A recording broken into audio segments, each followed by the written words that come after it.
Je viens de tomber à l'instant sur une vidéo d'une personne qui disait « Vous n'êtes pas responsable des émotions des autres.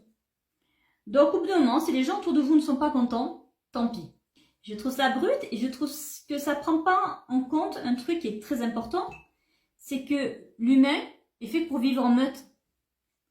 Et donc si vous faites ça, ben déjà vous risquez de vous retrouver seul face à cette meute et que clairement vous n'y gagnerez rien du tout. Paradoxalement, c'est une phrase que j'ai dit à une de mes patientes. Je vais vous expliquer le contexte. Le contexte dans lequel cette phrase est importante, c'est si vous n'arrivez pas à fixer des limites.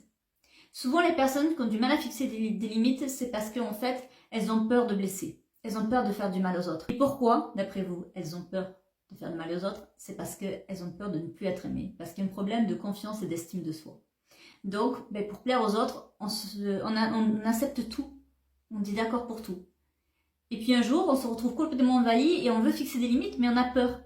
On a peur de blesser son conjoint, ses enfants, ses amis, parce qu'à un moment, on va juste dire non, parce qu'on se rend compte que là, c'est pas respectueux, et en fait, que là, ça va pas. Et nos proches, on peut pas les blâmer, ils s'en rendaient pas compte, parce qu'à partir du moment où on disait oui, ils pensaient qu'on était d'accord. Et là, il y a cette peur de fixer des limites. Et là, dans ces moments-là, se dire, je ne suis pas responsable des émotions des autres peut être intéressante, parce qu'en fait, une fois que vous avez fixé ces limites, une fois que vous avez expliqué à vos proches que là, vous ne pouvez plus accepter cette situation, mais que malgré tout, ils essaient quand même de la franchir et qu'ils s'énervent, en fait, là, ça leur appartient. Mais dire on n'est pas responsable des émotions des autres, au sens où je crie, je dis tout ce que je veux, et puis si vous avez mal, tant pis pour vous, là, je n'adhère pas. Parce que ça manque cruellement de bienveillance et qu'en fait, vous ne gagnerez rien à faire du mal aux gens que vous aimez. Vous ne pouvez pas empêcher vos proches d'avoir mal, ça c'est sûr.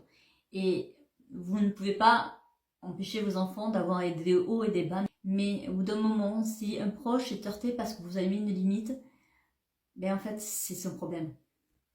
Bien sûr que c'est important de prendre en compte la colère des autres. Et bien sûr que ça fait du mal quand vous avez un proche qui s'énerve de manière dite injustifiée. Mais dans ces moments-là, en effet, vous dire que vous n'êtes pas responsable de sa colère qui est arrivée comme ça peut vous aider justement à l'accompagner dans sa colère. Je m'explique.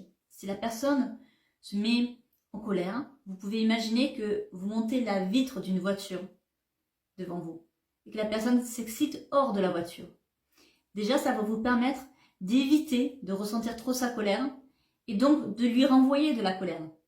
Parce que qu'est-ce qui se passe? Les personnes qui vous envoient de la colère, ça vous énerve, vous en renvoyez de la colère, puis vous montez, et ça risque d'exploser. En revanche, si vous avez un proche qui est en colère et que vous arrivez à prendre du recul, à vous dire, mais en fait, c'est une émotion qui lui appartient, c'est moi, j'y suis pour rien, vous allez pouvoir garder votre calme. Et vous allez pouvoir lui parler calmement. Et la personne, il y a des chances pour qu'elle arrive à se calmer. Et donc, évitez, vous, de vous retrouver contaminé par une émotion qui, à la base, ne vous appartenait pas. Et vous allez pouvoir discuter calmement avec la personne. Alors peut-être pas de suite si elle vient de s'énerver, mais vous pourrez en parler calmement, en disant voilà pourquoi tu t'es énervé, et vous pourrez accompagner la personne. Mais là, c'est encore un exemple où vous n'êtes pas responsable de ses émotions.